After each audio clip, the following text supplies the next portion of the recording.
दोस्तों, आज की मूवी बहुत ही गजब और शानदार होने वाली है, क्योंकि आज मैं आपके सामने दो महारथी लोगों की एक ऐसी सस्पेंस थ्रिलर मूवी को लेकर आया हूं, जिसमें एक के बाद एक खुलने वाले राज आपके होश उड़ा देंगे। मूवी बेस्ड है एक मर्डर की इन्वेस्टिगेशन पर, जिसमें पूरी जंग एक गणित के प्रोफेसर और साइंस के शागिर्द के बीच में चलती है। तो चलिए बिना देरी किए शुरू करते हैं आज की ये एक्सप्लेनेशन, जिसका नाम है सस्पेक्ट एक्स। लेकिन आगे बढ़ने से पहले इस वीडियो को लाइक और चैनल को सब्सक्राइब करना मत भूलना। और वो डूब जाती है। उस शिप में एक स्कूल डायरेक्टर की मौत हो जाती है, लेकिन जब जांच की जाती है तो कोस्ट गार्ड को कोई सबूत नहीं मिलता जिससे पता चले कि विस्फोट बॉम्ब से हुआ है या कोई चीज शिप से टकराई है। इसके बाद ये मामला पुलिस तक पहुंचता है, जहां पुलिस को यकीन होता है कि ये एक हमला है, क्योंकि उस डायरेक्टर को कई दिनों से जान से मारने की धमकियां भी मिल रही थी। लेकिन अब उनके लिए भी सबसे बड़ा सवाल यही था कि आखिर विस्फोट हुआ कैसे। तो अब सीन यहाँ से शिफ्ट होता है और हम टोक्यो के फिजिक्स के एक युवा साइंटिस्ट युकावा को देखते हैं, जिसके पास पुलिस के लोग इस केस की मदद लेने के लिए आए होते हैं। अब युकामा पहले पूरी बात सुनता है और फिर इस पहेली का जवाब एक डेमोन्स्ट्रेशन से देता है। पहले वो 4 मेटल बॉल्स को एक ट्रैक पर रखता है और 5वें बॉल से उन्हें पीछे से पुश करता है। ऐसा करने से वो आखिरी बॉल अपनी स्पीड सबसे आगे वाले बॉल पर ट्रांसफर कर देता है, जिसे लॉ ऑफ एनर्जी कहते हैं। लेकिन फिर युकावा कहता है कि अगर इन 4 बॉल्स के पीछे एक पावरफुल मैग्नेट रख दिया जाए तो यही स्पीड 100 गुना ज्यादा बढ़ जाएगी और फिर आगे वाला बॉल बुलेट की तरह काम करेगा। इसके बाद वो ये डेमोन्स्ट्रेशन करके भी दिखाता है और बताता है कि अगर इस मैग्नेट की पावर को लाखों गुना बढ़ाया जाए तो वो छोटा बॉल एक रॉकेट की तरह काम कर सकता है, जो किनारे से फायर करके समुद्र में खड़ी शिप को भी डुबा सकता है, वो भी बिना कोई सबूत छोड़े, क्योंकि ना इसमें बारूद की जरूरत पड़ेगी और ना ही किसी आदमी की। तो युकावा का ये डेमोन्स्ट्रेशन देखकर डिटेक्टिव कुसुमी हैरान रह जाती है। इसके बाद युकावा उसे बताता है कि ऐसे पावरफुल मैग्नेट MRI स्कैनर में लगे होते हैं और ऐसी स्कैनर बनाने वाली कंपनी उसी समुद्र किनारे है, इसलिए वहाँ जाओ और पता करो, सारे सबूत मिल जाएंगे। आगे युकावा बताता है कि उस कंपनी से निकलने वाली इलेक्ट्रोमैग्नेटिक फील्ड की वजह से आसपास के लोग परेशान हैं और उन्होंने इसकी रिपोर्ट भी की है, जिसमें वो डायरेक्टर शामिल था। इस तरह हम समझ पाते हैं कि पुलिस अक्सर युकावा की मदद ऐसे मुश्किल केसेस में लेती थी। अब कुसुमी उससे कहती है कि तुम सिर्फ फिजिक्स से जुड़े क्राइम सॉल्व कर सकते हो, जहां विज्ञान का कोई ना कोई एंगल होता है, लेकिन अगर किसी क्राइम के पीछे प्यार या इमोशंस हो तो तुम उसे सॉल्व नहीं कर पाओगे। तो ये सुनकर युकावा जवाब देता है कि अगर प्यार और इमोशंस का भी कोई इक्वेशन होता तो मैं उसे भी सॉल्व कर देता, यकीन मानो। अब सीन यहाँ से शिफ्ट होकर प्रोफेसर ईशान नाम के एक युवा मैथमेटिकल जीनियस पर जाता है, जो एक स्कूल में बच्चों को पढ़ाता है। लेकिन हम देखते हैं कि उसकी जिंदगी में ना तो प्यार है, ना दोस्ती और ना ही जीने का कोई मकसद। यहाँ तक कि उसके परिवार में भी कोई नहीं है। वहीं उसके पड़ोसी में हैना नाम की एक लेडी अपनी बेटी मित्सु के साथ रहती है, जबकि उसका उसके पति से तलाक हो चुका है। लेकिन फिर भी वो कभी कभी उससे पैसे मांगने और झगड़ा करने आता रहता है। हम देखते हैं कि हैना और मित्सु की बातचीत सुनना ही ईशान की जिंदगी का हिस्सा बन चुका है और वो दिल ही दिल में हैना को चाहने भी लगा है। अब हैना की बात करें तो उसका टिफिन बिजनेस का काम होता है, जिसे वो एक शॉप से ऑपरेट करती है और इसी वजह से ईशान रोज स्कूल जाते वक्त उसकी शॉप से लंच बॉक्स लेकर जाता है। फिर एक दिन हम देखते हैं कि हैना मित्सु का इंतजार करते हुए उसके लिए नाश्ता बना रही होती है कि तभी उसके घर में उसका एक्स हस्बैंड टोनी घुस जाता है, जो कुछ ही महीने पहले जेल से छूट कर आया है। अब हैना उससे छुपकर रह रही थी ताकि वो उसे ढूंढ न सके, लेकिन फिर भी वो उसे ढूंढ ही लेता है। खैर, अब टोनी को देखकर हैना डर जाती है और उससे वहाँ से जाने की मिन्नतें करती है, लेकिन टोनी वहाँ से नहीं जाता और अपनी बेटी मित्सु से मिलने के लिए कहता है। अब आप सोच रहे होंगे कि बाप होने के नाते वो उससे मिलने आया होगा, लेकिन दोस्तों ऐसा नहीं था। वो असल में अपनी बेटी के बड़ा होने के बाद उससे डांस बार में काम करवाना चाहता था, ताकि उससे उसे पैसे मिल सके। अब हम देखते हैं कि मित्सु भी घर आ जाती है और अपने आवारा बाप को देखकर परेशान हो जाती है। इसके बाद हैना टोनी को पैसे देकर जाने को कहती है, लेकिन टोनी मित्सु से मिलना चाहता था, जबकि हैना उसके इरादे जानती थी, इसलिए वो मित्सु को उससे मिलने से मना करती है। तभी टोनी कहता है कि तुम कुछ भी कर लो, लेकिन मैं जल्द ही मित्सु को नाइट क्लब में नचवाऊंगा। तो ये सुनकर उल्टा मित्सु उस पर हमला कर देती है और तभी इनका शोर पड़ोस में रहने वाला ईशान भी सुन लेता है। इसके बाद टोनी गुस्से में मित्सु को बुरी तरह से पीटने लगता है, जबकि हैना उसे रोकने की कोशिश करती है। लेकिन जब टोनी नहीं रुकता तो हैना एक हीटर के वायर से उसकी गर्दन दबोच देती है और मित्सु भी टोनी का हाथ पकड़ लेती है। पर कुछ ही सेकंड्स में अचानक टोनी की सांसें बंद हो जाती हैं। अब हैना को एहसास होता है कि उसके हाथों खून हो चुका है, लेकिन तभी घर की डोरबेल बजती है और दरवाजे पर ईशान होता है। फिर हैना उसे टालने की कोशिश करती है, लेकिन ईशान कहता है कि मुझे पता है कि तुम्हारे घर में मर्डर हुआ है, लेकिन मैं तुम्हारी मदद कर सकता हूँ, घबराओ नहीं। तो ये सुनकर हैना उसे अंदर ले लेती है। फिर अगले दिन पुलिस को एक जगह पर किसी की लाश मिलती है और उस क्राइम लोकेशन पर चीफ इंस्पेक्टर कसाना और कुसुमी पहुँचते हैं। अब लाश किसी आदमी की होती है और उसके चेहरे को पत्थर मारकर बिगाड़ दिया गया होता है ताकि उसकी पहचान ना हो सके। इसके अलावा उसके हाथ पैर की उंगलियां भी जला दी गई थी ताकि उसके फिंगरप्रिंट्स ना मिल सके। अब क्राइम लोकेशन पर पुलिस को छानबीन करने पर एक चोरी की गई साइकिल और जले हुए कपड़े मिलते हैं और उस लाश के पास एक होटल के रूम की चाबी मिलती है। फिर जब ये लोग होटल पहुंचते हैं तो इन्हें यहाँ पर मिले ID कार्ड से अंदाजा लग जाता है कि ये लाश असल में टोनी नाम के आदमी की है, जो कि एक दलाल का काम करता था। अब पोस्टमार्टम की रिपोर्ट से पुलिस को पता चलता है कि टोनी का मर्डर 2 दिसंबर की शाम 6 बजे से 10 बजे के बीच में हुआ है और होटल रूम में उसके फिंगरप्रिंट्स और बालों के सैंपल्स भी मिलते हैं जो लाश के डीएनए से मैच कर जाते हैं। साथ ही उन्हें ये भी पता चलता है कि टोनी की हत्या किसी वायर से गला दबाकर की गई होगी जो शायद किसी हीटर के वायर की हो सकती है। खैर, अब कुसुमी कसाना को बताती है कि जांच में पता चला है कि टोनी शादीशुदा था और उसने 12 साल पहले हैना नाम की एक क्लब डांसर के साथ शादी की थी, लेकिन 2 साल पहले उनका डिवोर्स हो गया और फिलहाल उनकी एक 11 साल की बेटी है। और अब टोनी से अलग होने के बाद हैना एक टिफिन बिजनेस चलाती है। अब कसाना और कुसुमी फौरन हैना के घर पहुंचते हैं, जहां हैना उन्हें बिल्कुल नॉर्मल फील करवाती है ताकि पुलिस को कोई शक न हो। अब कसाना उसे पूछती है कि टोनी ने डांस क्लब से कुछ दिन पहले तुम्हारा एड्रेस हासिल किया था, तो क्या वो तुमसे मिलने आया था? तो हैना कहती है कि नहीं, वो यहाँ पर नहीं आया। फिर कुसुमी पूछती है कि 2 दिसंबर की रात को तुम कहाँ थी? तो हैना थोड़ा सोचने का नाटक करते हुए जवाब देती है कि मैं मित्सु के साथ मूवी देखने गई थी और फिर हम कराओके क्लब चले गए थे। लेकिन कसाना को उसकी ये बात हजम नहीं होती कि वीकडेज में कोई मूवी या कराओके क्लब का प्रोग्राम कैसे रख सकता है, जबकि लोग अक्सर वीकेंड पर इन चीजों का प्लान बनाते हैं। और वैसे भी हैना का टिफिन का बिजनेस है, तो आखिर वो हफ्ते के बीच में मूवी देखने कैसे जा सकती है? अब वहाँ से निकलते वक्त उनका सामना ईशान से होता है, तो वो उससे भी पूछताछ करते हैं। असल में ईशान चाहता था कि वो जानबूझकर उस समय ही वहाँ से निकले ताकि पुलिस उससे भी पूछताछ करे, एक पड़ोसी होने के नाते। तो इसी तरह कुसुमी उससे पूछती है कि 2 दिसंबर की रात क्या तुमने पड़ोस से कोई आवाज सुनी थी? तो ईशान कहता है कि नहीं, लेकिन क्या हुआ? तो कुसुमी उसे मर्डर के बारे में बताकर वहाँ से चली जाती है। इसके बाद रात को ईशान पब्लिक फोन से हैना को कॉल करता है और कहता है कि जैसा हमने सोचा था पुलिस घर तक आ गई। फिर वो हैना से पूछता है कि तुमने मूवी टिकट्स कहाँ रखे हैं? तो हैना कहती है कि ड्रॉर में। फिर ईशान कहता है कि मूवी देखने के बाद कोई टिकट ड्रॉर में नहीं रखता, इसलिए उन्हें फौरन किसी मूवी मैगजीन में रखो ताकि नेचुरल लगे।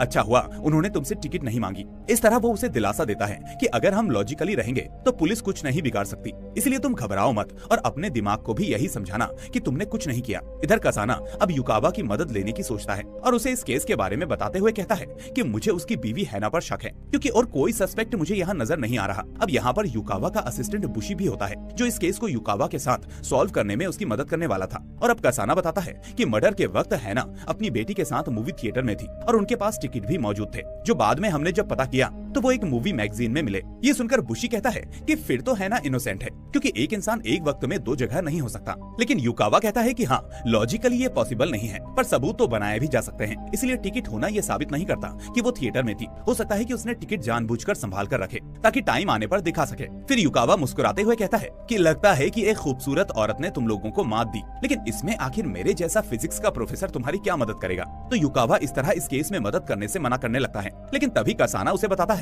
कि हैना का पड़ोसी तुम्हारा क्लासमेट है, उसका नाम ईशान है, क्या तुम उसे जानते हो? तो युकावा हैरान होकर कहता है कि हाँ, मैं उसे जानता हूँ, लेकिन वो वहाँ क्या कर रहा था? तो कसाना कहता है कि वो हैना के पड़ोस में रहता है, इसलिए तुम अगर चाहो तो एक बार उससे बात करके देखो, हो सकता है कि तुम्हें उससे कोई सुराग मिल जाए। तो युकावा कसाना को बताता है कि ईशान असल में मैथमेटिक्स का जीनियस है और उसके जैसा आदमी मैंने आज तक नहीं देखा। तो कसाना कहता है कि ईशान ने खुद को समाज से अलग करके रखा है। तो युकावा कहता है कि हाँ, वो पहले से ही ऐसा है। खैर, अब रात को ईशान हैना को फोन करता है, तो हैना बताती है कि पुलिस आज मित्सुके स्कूल गई थी और उन्होंने मूवी की स्टोरी के बारे में पूछा, लेकिन उसने वही जवाब दिया जो तुमने उसे बताया था। तो ईशान कहता है कि वही सब होगा जो मैंने सोच रखा है, इसलिए तुम फिक्र मत करो। फिर हैना पूछती है कि तुम आखिर हमारी मदद क्यों कर रहे हो? तुम्हारा मुझ पर कर्ज है, इसलिए मैं वही चुका रहा हूँ, और वैसे भी तुम्हें कुछ हुआ तो मुझे लंच बॉक्स कौन देगा? इस बात पर हैना को थोड़ी तसल्ली मिलती है, जिसके बाद वो फोन रख देती है। इसके बाद हम देखते हैं कि ईशान जब अपने घर लौटता है तो देखता है कि युकावा उसका इंतजार कर रहा है, और यहाँ युकावा को देखकर ईशान पूरी तरह से सरप्राइज्ड हो जाता है, क्योंकि वो 17 साल से एक दूसरे से नहीं मिले होते।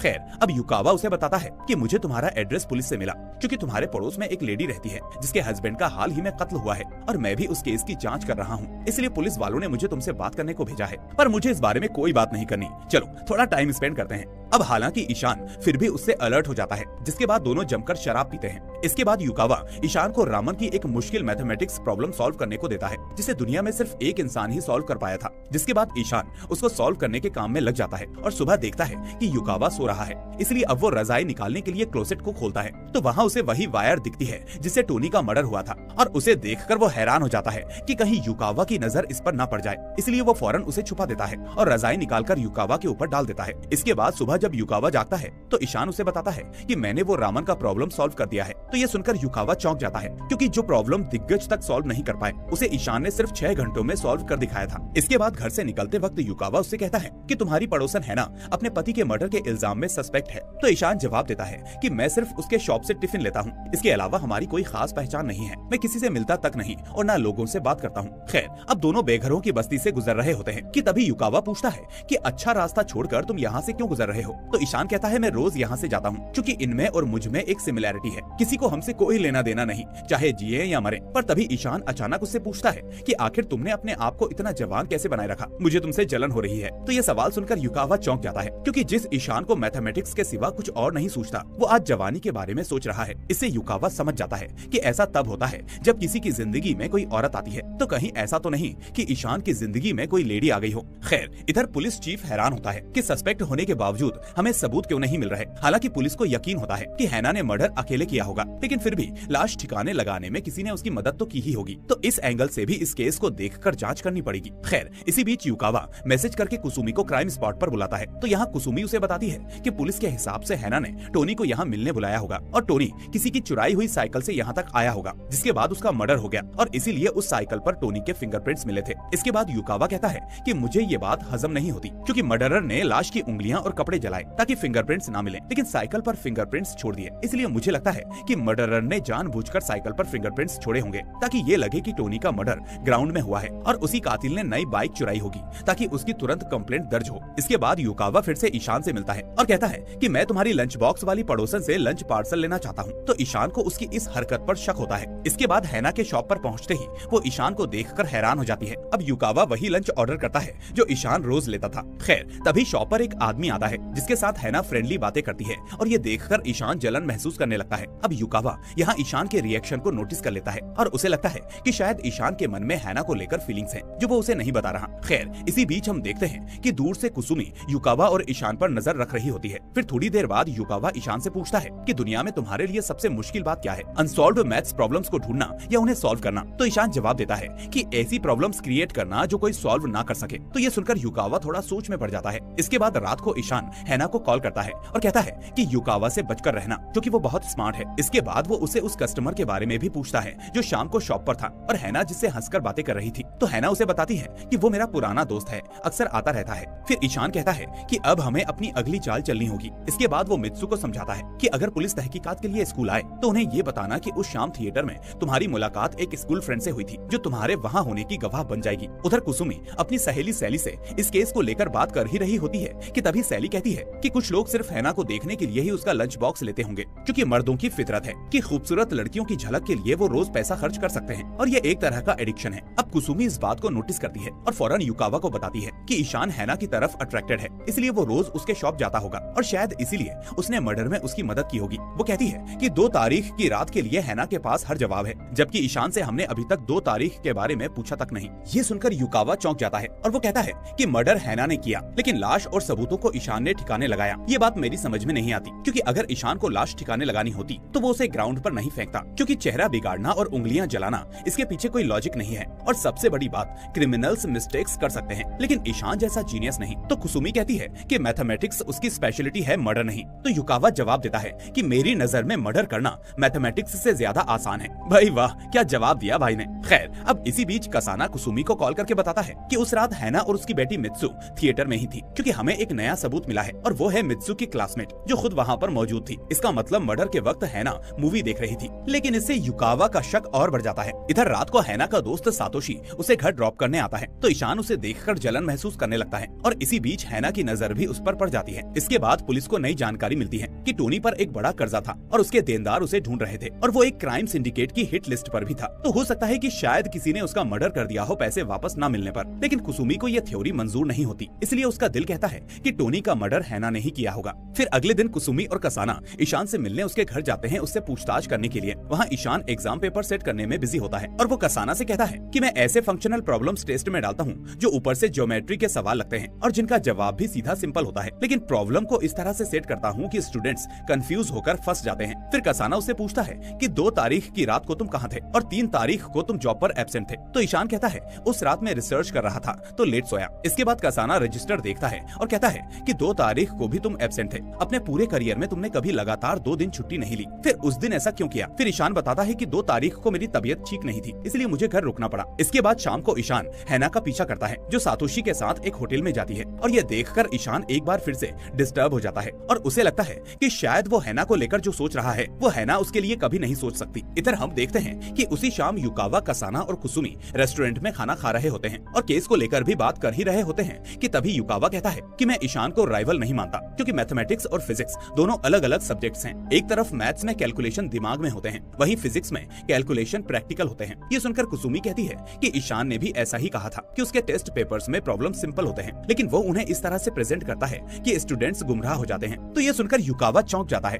इसके बाद वो ईशान का अटेंडेंस रिकॉर्ड चेक करता है तो उसे पता चलता है कि ईशान 2 और 3 तारीख को एब्सेंट था। फिर युकावा ईशान को कॉल करके मिलने की इच्छा जताता है तो ईशान उसे वीकेंड पर माउंटेन क्लाइंबिंग का इन्विटेशन देता है। इसके बाद वीकेंड पर दोनों माउंटेन क्लाइंबिंग करने जाते हैं और वहाँ रात को एक जगह पर स्टे करते हैं। इसी बीच ईशान उससे कहता है कि ये शायद मेरी आखिरी क्लाइंबिंग है। इसके बाद युकावा अचानक उसे सलाह देते हुए कहता है कि तुम्हें पुलिस को सच बता देना चाहिए, क्योंकि मेरी थ्योरी के हिसाब से तुम उस मर्डर में इन्वॉल्व हो। ये सुनकर ईशान जवाब देता है कि फिर जाओ और पुलिस को अपनी थ्योरी बता दो, लेकिन याद रखो ये फिजिक्स नहीं मर्डर केस है, यहाँ थ्योरी नहीं बल्कि सबूत चाहिए। खैर, अब अगले दिन क्लाइंबिंग के दौरान ईशान जानबूझकर डिफिकल्ट रूट पकड़ता है जिसे चढ़ना युकावा के लिए मुश्किल हो जाता है। और इसी बीच एक पल युकावा को लगता है कि कहीं ईशान मुझे मारना तो नहीं चाहता, लेकिन तभी ईशान उसे सहारा देकर चोटी तक ले जाता है और ऊपर पहुंचकर उससे कहता है कि कठिनाइयों से गुजरकर जीत हासिल करने का अलग ही मजा है, इसीलिए तुम मेरी जिस प्रॉब्लम को थ्योरी में डालकर सॉल्व करने की कोशिश कर रहे हो उसके पास तुम्हारा कोई लॉजिक नहीं है। इधर हम देखते हैं कि हैना का वो दोस्त सातोशी हैना को एक लेटर देता है जो किसी ने उसके मेल बॉक्स में डाला था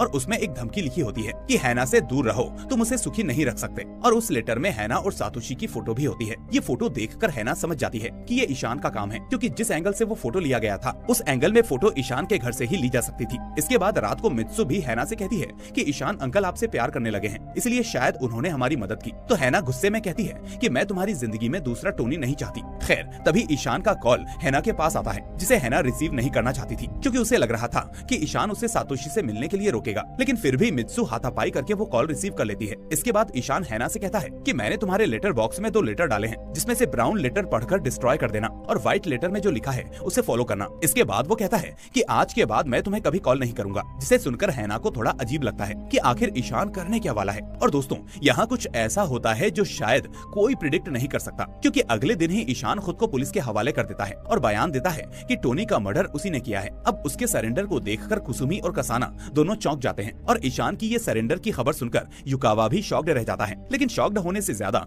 वो डिप्रेस्ड होता है, क्योंकि कहीं ना कहीं वो ईशान को बचपन से जानता था और वो नहीं चाहता था कि उसे कोई भी नुकसान पहुंचे। अब पुलिस स्टेशन में ईशान कसाना को बताता है कि 2 दिसंबर की शाम 7 बजे में टोनी से मिला, जो हैना के अपार्टमेंट के सामने टहल रहा था, लेकिन मैंने उससे झूठ कहा कि हैना अब यहाँ नहीं रहती, क्योंकि मुझे पता चला था कि वो एक गुंडा टाइप का आदमी है। ऐसा ये सब मैंने अपने घर में छुपे हुए माइक्रोफोन से पता किया था। वो कहता है कि फिर मैंने उसे हैना का फेक एड्रेस दिया और इसके बाद मैंने उसे ग्राउंड पर बुलाकर वायर से मार दिया। फिर मैंने उसके चेहरे को पत्थर से बिगाड़ दिया, उंगलियां और कपड़े जलाए ताकि उसकी पहचान ना हो सके। अब पुलिस ईशान के घर पर जाती है, जहां उन्हें वो वायर दिखता है जिससे टोनी का मर्डर हुआ था। इसके बाद वो दीवार में लगाया हुआ माइक्रोफोन भी दिखाता है, जिसके जरिए वो हैना की बातें सुनता था। अब दूसरी तरफ ईशान की गिरफ्तारी की खबर सुनकर हैना गिल्ट फील करती है और फिर वो वही करती है जो ईशान ने कहा था। वो कसाना को वो लेटर देती है जो ईशान ने उसके मेल बॉक्स में डाला था, जिससे पता चलता है कि ईशान उस पर नजर रखता था। उधर पुलिस के जाने के बाद हैना ब्राउन एनवेलप खोलती है, जिसमें ईशान का एक पर्सनल लेटर होता है और उसमें लिखा होता है, सातोशी अच्छा इंसान है, इसलिए उससे शादी कर लेना,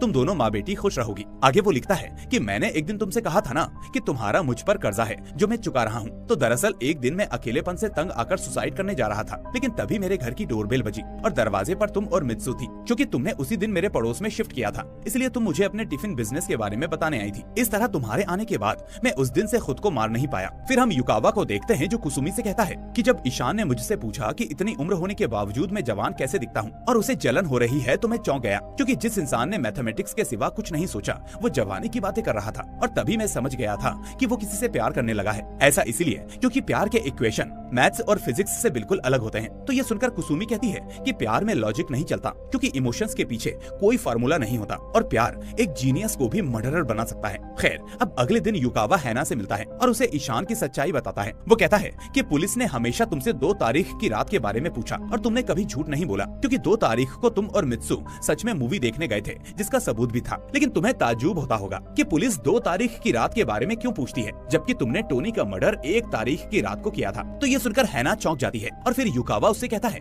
कि ईशान ने तुम्हें और तुम्हारी बेटी को बचाने के लिए न सिर्फ अपना सेक्रीफाइस किया बल्कि मर्डर भी किया। और ये सुनकर हैना हैरान हो जाती है, क्योंकि मर्डर तो उसने किया था। लेकिन अब आगे हमें जो पता चलता है वो इस मूवी को एक दूसरी करवट दे देगा, क्योंकि अगले दिन जब पुलिस वाले ईशान को बड़ी जेल में शिफ्ट कर रहे होते हैं तभी कसाना उसकी मुलाकात युकावा से करवाता है। यहाँ वो युकावा से कहता है कि पुलिस ने मुझे तुमसे मिलने के लिए अपने रूल्स तोड़े, यानी तुम कोई इंपॉर्टेंट आदमी हो। तो युकावा उसे अपनी मर्डर थ्योरी बताता है और कहता है कि टोनी का मर्डर हैना ने अपने अपार्टमेंट में किया और फिर तुमने अपने रूम में बैठकर वो शोर सुना। इसके बाद तुमने मर्डर को कवर करने के लिए उसकी मदद की, जबकि वो माँ बेटी खुद पुलिस के हवाले होना चाहती थी। पर तुम जानते थे कि अगर तुम टोनी की बॉडी डिस्पोज करते तो पुलिस सबूत ढूंढकर हैना तक वैसे भी पहुंच जाती, लेकिन तुम हैना को हिरासत में देखना नहीं चाहते थे। इसीलिए जब तुमने टोनी की पॉकेट में उसके होटल रूम की चाबी देखी तो उसे देखकर तुमने अपना मैथमेटिशियन दिमाग लगाया, क्योंकि जैसे तुम टेस्ट पेपर में स्टूडेंट्स को गुमराह करते हो वैसे ही तुमने अब पुलिस को गुमराह करने की भी सोची। इसके बाद तुमने ऐसे सबूत बनाए जिसमें फंसकर पुलिस गोल गोल घूमती रहे। फिर वो एक राज खोलता है कि असल में पुलिस को 3 तारीख को जो बॉडी मिली वो टोनी की नहीं किसी और की थी, क्योंकि तुमने एक लावारिस बॉडी को इस तरह से प्रेजेंट किया जैसे वो टोनी की हो। और फिर हैना को बचाने के लिए तुमने एक मासूम होमलेस आदमी का मर्डर किया जिसके गायब होने पर किसी को शक न हो। और इसके लिए पहले तुमने उस आदमी को 2 तारीख की सुबह कुछ पैसे और टोनी के होटल रूम की चाबी देकर कहा कि उसे शाम 7 बजे तक उसी रूम में रहना है, जिसके बाद पैसे के लालच में वो आदमी वहाँ पर चला गया। और ऐसा तुमने इसीलिए किया क्योंकि तुम चाहते थे कि उसके फिंगरप्रिंट्स और बाल टोनी के रूम में छूट जाएं। और फिर शाम को वो टोनी के कपड़े पहनकर तुम्हारी बताई हुई जगह पर आया जहाँ तुम चुराई हुई साइकिल के साथ उसका इंतजार कर रहे थे। इसके बाद तुमने उसे एक साइकिल दी और कहा कि वो ग्राउंड तक पहुँच जाए ताकि साइकिल पर उसके फिंगरप्रिंट्स आ जाएं। और फिर उसी ग्राउंड पर पहुँचते ही तुमने उसे मार दिया। इसके बाद तुमने उसका चेहरा और उंगलियां मिटाई और सबूत इस तरह से सेट किए कि पुलिस को लगे कि वो टोनी है ना कि कोई और फिर उसी वक्त जैसा तुमने प्लान किया हैना और मित्सु थिएटर में मूवी देख रही थी और तुमने पुलिस का फोकस जानबूझकर हैना पर डाला ताकि पुलिस तुम्हारे बनाए सबूतों में उलझती रहे, क्योंकि पुलिस हमेशा 2 तारीख पर फोकस करती रही और डेड एंड पर पहुंच गई। और शायद असली टोनी की बॉडी को तुमने टुकड़े करके नदी में फेंक दिया होगा। और इसी काम में बिजी होने की वजह से तुम 3 तारीख को भी अपनी जॉब पर एब्सेंट रहे और तुम्हें पता था कि हैना पुलिस के सवाल फेस नहीं कर पाएगी, इसलिए तुमने ऐसी सिचुएशन बनाई जिसमें उसे झूठ बोलना ना पड़े। यानी पुलिस जब उससे 2 तारीख के बारे में पूछ रही थी तो उसने सच ही बोला, क्योंकि उसे पता भी नहीं था कि उसे बचाने के लिए तुमने क्या चाल चली है। फिर वो कहता है कि अब तुम्हें टोनी के अनप्लान्ड मर्डर में 7 साल की सजा होगी। इस तरह तुमने अपने प्यार को भी बचा लिया और सस्ते में निपट गए। लेकिन एक दिक्कत है कि तुमने इस बीच एक बेकसूर का मर्डर कर दिया और ये सब कुछ अभी मुझे पता है, किसी और को नहीं। तो ईशान कहता है कि कोर्ट में थ्योरी नहीं सबूत चलते हैं, इसलिए अपनी थ्योरी अपने पास रखो। और फिर जब वो जाने लगता है तो युकावा कहता है कि मैंने ये थ्योरी हैना को भी बताई। तो ईशान जवाब देता है कि तुम्हारी थ्योरी तब सच मानी जाएगी जब असली टोनी की लाश मिलेगी, जबकि टोनी का केस तो क्लोज हो चुका है। फिर युकावा कहता है कि मुझे अफसोस है तुम जैसे जीनियस ने अपना दिमाग ऐसे गंदे क्राइम के लिए इस्तेमाल किया, वो भी प्यार के लिए। इसके बाद पुलिस जब ईशान को लेकर जा रही होती है तभी हैना वहाँ आती है और उससे पूछती है कि तुमने मेरे लिए ये सब क्यों किया। मैं इस बोझ तले नहीं जी सकती कि हमारी खुशी के लिए तुम सजा काटो, क्योंकि इस सजा की असली हकदार मैं हूँ। अब यहाँ ईशान हैना की आंखों में वो प्यार देखता है जो वो हमेशा से देखना चाहता था, इसलिए अब वो पहली बार अपने इमोशंस रोक नहीं पाता और रोने लगता है। अब 2 दिन बाद कुसुमी युकावा से मिलने आती है। वो उसे बताती है कि हैना ने अपना जुर्म कबूल करके खुद को पुलिस के हवाले किया है, इसलिए उसे 7 साल की सजा होगी, जबकि प्लान्ड मर्डर और सबूत मिटाने के जुर्म में ईशान को मौत की सजा होगी। तो ये सुनकर युकावा कहता है कि तुमने उस दिन सच कहा था, प्यार के इक्वेशन को समझना मुश्किल है, क्योंकि अगर ईशान को प्यार का एहसास ना हुआ होता तो वो इतना नीचे नहीं गिरता, क्योंकि जिस औरत ने उसे जिंदा रखा बाद में वो उसी की खातिर मौत के मुंह में चला गया। खैर, मूवी के लास्ट में हम देखते हैं कि पुलिस को नदी में टोनी के बॉडी पार्ट्स मिलते हैं और मूवी यहीं पर खत्म हो जाती है। तो दोस्तों, आपको ये मूवी कैसी लगी मुझे कमेंट करके जरूर बताइए। साथ ही इस वीडियो को लाइक करके अपने फिजिक्स और मैथ्स के दोस्तों के साथ शेयर कर दीजिए। वहीं अगर आप नए हैं तो चैनल को सब्सक्राइब करके नोटिफिकेशन बेल को भी दबा दीजिए ताकि कोई भी वीडियो आपसे मिस ना हो। अब मैं मिलूंगा आपसे अगली ऐसी ही वीडियो में। Till then take care and thanks for watching.